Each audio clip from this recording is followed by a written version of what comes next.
njagala tugende empola mujja kuntegeera mukano akaseera nga Dr. Besigye ali ku peak mu opposition bamukolako buli fujjo ne bamukubatiya gasa abaliwo ababiraba mwabiraba ne bamuyisa mu mbeera esobola okufrustrating omuntu aba ne batuuka okugamba nti dokita tugambe tulagire duumiro tuwe ebyokulwanyisa tugende tulwane ate nga akaseera yali energetic okusinga kati kuba bamukola byonna aba ne batuuka okugamba nti omusajja nga ayina obulamu bulinga bwanfudu naye teyalagira lwaki teyalagira because he was a creation of Museveni ngaga ate kakati abantu mbagambe mundu mu kintu kyaffe nze ndi eno nkideya de yambalowoze senti wagenda kubaawo change naye nga tewakola ki nga tewali mu kaseera nga katika mazo muva mu ngalo ayingidde emyaka 7 essaawa eno bamuteeka mu komera audio zitandika okufuluma mbwa planninga buyekera asaba byakulwanyisa obusungu bwamulinnya kati ku 7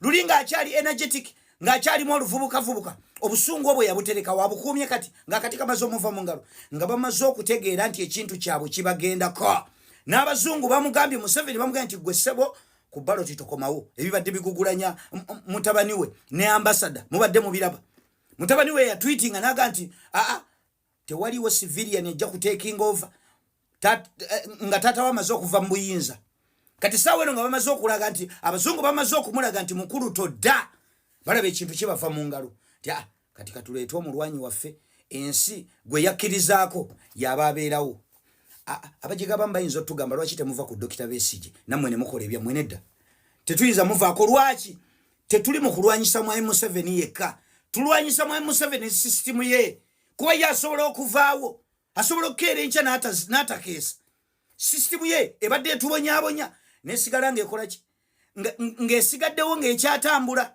kati buli gwe tulaba yenna nga yagala kubbulukukira bamu positioninga ajje asigale nga atambuza system eyo awo tetuyinza kwebakira abantu tuba tulina okuvaayo netubaga nti awo waliwo ekiwunya awo kiikyo kiwunyiraawo naye basajja mmwe audio nkakasa abantu abasinga mwaziwulidde abatanaziwulira akambawulizeyo audio emu mutya ensi eno njibamenyeremenyere. What equipment would you want? You said you have the small arms, you have everything else. What would you want? Because we were looking at my conversations up until now is okay. We were looking to get small arms, drones, etc. Drones are useful, and I think that's why we are going to train those people in the drones. Like I've said, if we can have capacity to deal with the helicopter, that would be...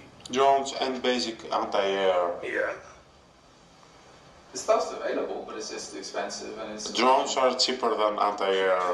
Far more cheaper. Far more cheaper. But the stuff is available. Yeah. But, and they can deal with the helicopter. Depending the range, depending, you know, it's... Maybe on the ground, but I don't know. Well, helicopters are vulnerable, because when they're hovering, they're easy to take out. Exactly. And if you know where they land, if you know where they take off, if you see them coming in, they're not moving that fast. They're very vulnerable to small arms fire. Audio mujiwulidde. According to my perspective, what equipments would you want? Oyagala byakulwanyisa ki? Kuba tugaye buno obumundu obutono obulina. Omukulu n'asaba helicopter.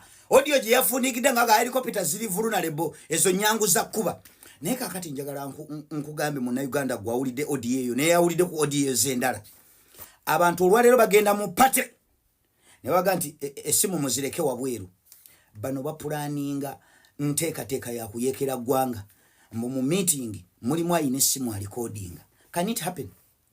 Muli basiro nnyo barakallahu fikum. Ebyo nga mbivugira mwani gwe byo olabikola amakulu abantu olwaleero bagenda mu kudigida ne baga amasimu wa Bali bano abapulaninga obuyekero obuyinza okusibya treason. Ne baleko omuntu mu meeting y'obuyekera n'ayingira n'essimu recording